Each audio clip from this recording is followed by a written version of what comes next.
සත්‍ය සොයා ගැනීමට අදිෂ්ඨාන කරගෙන සිද්ධාර්ථ පූජනීය බෝධි වෘක්ෂය යට වාඩි වී සිටි.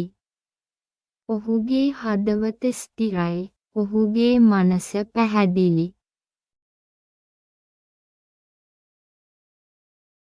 සිද්ධාර්ථ භාවනා කරන විට මායාවේ අධිපති මාරයා පෙනී සිටි. ඔහු සිද්ධාර්ථගේ අවධානය බිඳ දැමීමට උත්සාහ කරයි.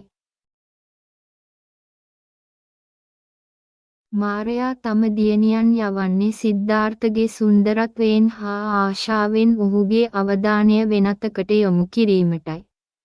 නමුත් සිද්ධාර්ථ නොසැලී සිටි.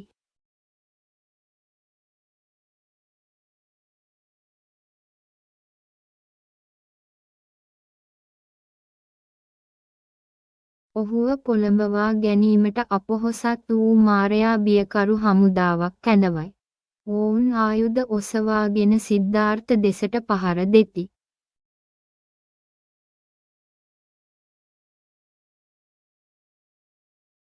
මාරයාගේ හමුදාව ඔවුන්ගේ ආයුධ මුදාහරින නමුත් සිද්ධාර්ථ වෙත ළඟාවීමට පෙර ඒවා හානිකර පෙති බවට පත්වේ.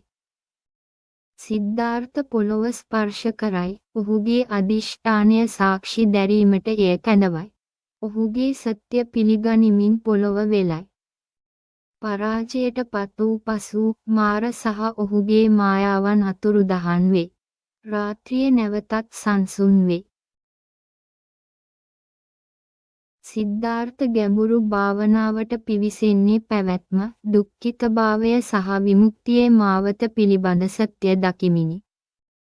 අලුයම උදාවන විට සිද්ධාර්ථ බුද්ධත්වයට පත්වේ. ඔහු තවදුරටත් කුමාරයෙකු නොවේ, ඔහු බුදුන් වහන්සේය. බුදුන් වහන්සේ අවදි වන විට පොළොව සහ අහස ප්‍රීති වේ. මල් පිපෙන අතර වාතය දිව්‍ය සංගීතයෙන් පිරී යයි.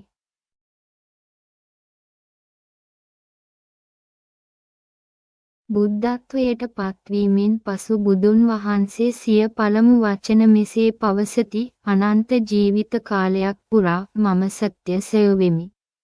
දැන් මම නිදහස්.